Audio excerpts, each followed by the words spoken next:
বুদ্ধির বক্স। জন্ম মৃত্যুর এই চক্র থেকে সকলেই চায় মুক্তি, আর এর উপর নির্ভর করে গড়ে ওঠে একটি বিশেষ মেলা, যে মেলাকে দেখে সারা পৃথিবী আশ্চর্যান্বিত হয়। এই মেলার নাম হলো কুম্ভ মেলা। শ্রদ্ধা ও ভক্তির প্রতীক মহাকুম্ভ নিছক মেলা নয়, এটি এমন এক উৎসব যেখানে বিশ্বাস, প্রথা ও হিন্দু সংস্কৃতির সঙ্গম হয়।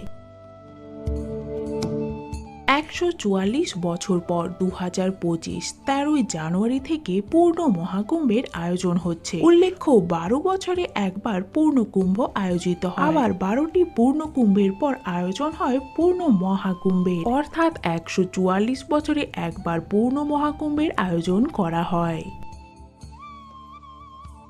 একটি মানুষ তার জীবৎকালে একবারই পূর্ণ মহাকুম্ভের স্বাদ আস্বাদন করতে পারেন, আর বহু মানুষ তো এর কোনো সুযোগই পাবে না। তাই আপনি অবশ্যই লাকি যে আপনি এই ১৪৪ বছর পর হওয়া পূর্ণ মহাকুম্ভের সাক্ষী হওয়ার একটা সুযোগ তো পাবেন। প্রয়াগরাজে মহাকুম্ভের আয়োজন হয়, তবে এটি নতুন নয়, বরং মহাকুম্ভের ইতিহাস বহু বছর পুরনো। মহাকুম্ভের সাথে সম্পর্কযুক্ত নানান রহস্য আমাদের ধর্মগ্রন্থে লুকিয়ে রয়েছে, আর এইসব নিয়ে আজকের এই বিশেষ ভিডিওটি। কিন্তু আপনি কি জানেন কুম্ভ মেলা কি? কুম্ভ মেলাকে কিন্তু তিনটি ভাগে ভাগ করা যায়: কুম্ভ মেলা, অর্ধ কুম্ভ মেলা, মহাকুম্ভ মেলা। কুম্ভ কথাটির অর্থ হলো হাড়ি, আর মেলা কথাটির অর্থ হলো বিশেষ অনুষ্ঠান যেখানে একত্রে অনেক মানুষের সমাগম হয়। কুম্ভ মেলার ইতিহাস। পৌরাণিক কাহিনী অনুযায়ী কুম্ভ মেলার ইতিহাস সমুদ্র মন্থনের সাথে জড়িত। সমুদ্র মন্থন সম্পর্কে তো আপনারা শুনেইছেন। শিব পুরাণ, মৎস্য পুরাণ, পদ্ম পুরাণ, ভবিষ্য পুরাণ সহ বিভিন্ন পুরাণে সমুদ্র মন্থনের উল্লেখ রয়েছে। পৌরাণিক কাহিনী অনুযায়ী সমুদ্র মন্থনের সময় অমৃত কলস উঠে এলে তা লাভের জন্য দেবতা এবং রাক্ষসদের মধ্যে সংঘর্ষ বাধে। এই সংঘর্ষ কম করার জন্য বিষ্ণু মোহিনী অবতার নেন।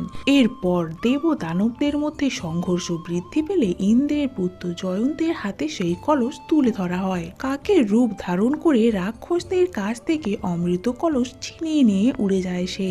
এই সময় কলস থেকে কয়েক ফোঁটা অমৃত প্রয়াগরাজ, উজ্জয়ন, হরিদ্বার ও নাসিকে গিয়ে পড়ে। যেখানে যেখানে এই অমৃতের ফোঁটা পড়ে সেই 4 স্থানে কিন্তু বর্তমানে কুম্ভ মেলার আয়োজন করা হয়। মহাকুম্ভ মেলা কেন ১২ বছর ছাড়া ছাড়া হয়? কুম্ভ মেলার আয়োজন কিভাবে হবে সেটা পুরোপুরি গ্রহ নক্ষত্রদের উপর নির্ভর করে, বিশেষ করে বৃহস্পতি সূর্যকে একবার প্রদক্ষিণ করতে ১২ বছর টাইম নেয়। প্রতি 4টি স্থানের মধ্যে ১২ বছর ছাড়া ছাড়া একটি জায়গায় কুম্ভ মেলা আয়োজিত হয়। মনে করা হয় এই সময় এই জায়গার নদীগুলির জল অমৃতের মতোই শুদ্ধ হয়, তাই এখানে স্নান করলে মানুষের সব পাপ বিনষ্ট হয়ে যায়। কুম্ভ মেলাতে কি কি হয়? শাহী স্নান।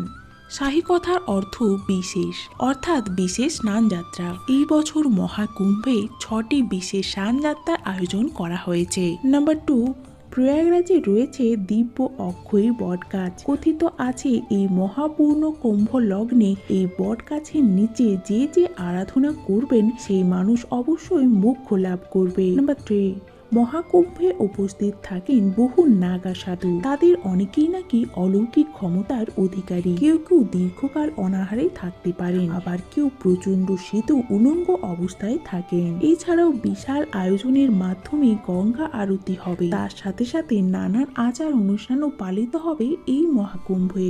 কিভাবে ঠিক হয় কখন কোথায় কুম্ভ মেলা হবে? জ্যোতিষশাস্ত্র অনুসারে যখন বৃহস্পতি গ্রহ বৃষ রাশিতে থাকে এবং সেই সময় সূর্য দেবতা মকর রাশিতে আসেন, ঠিক সেই সময় প্রয়াগরাজে কুম্ভ মেলার আয়োজন করা হয়। একইভাবে যখন বৃহস্পতি কুম্ভ রাশিতে এবং সূর্য দেবতা মেষ রাশিতে গমন করেন, তখন হরিদ্বারে কুম্ভের আয়োজন করা হয়। এই সঙ্গে যখন সূর্য ও বৃহস্পতি উভয় গ্রহই সিংহ রাশিতে থাকে, তখন নাসিকে মহাকুম্ভ অনুষ্ঠিত হয়। বৃহস্পতি যখন সিংহ রাশিতে এবং সূর্য মেষ রাশিতে থাকে তখন উজ্জয়িনী কুম্ভের আয়োজন করা হয়। কুম্ভ মেলা ও বর্তমান সময় আশা ভরসার একটি বিশাল সমুদ্র এই কুম্ভ মেলা। পৃথিবীর কিছু কিছু দেশে যত না মানুষ আছে তার তুলনায় বেশি মানুষ আসে এই কুম্ভ মেলা দর্শন করতে।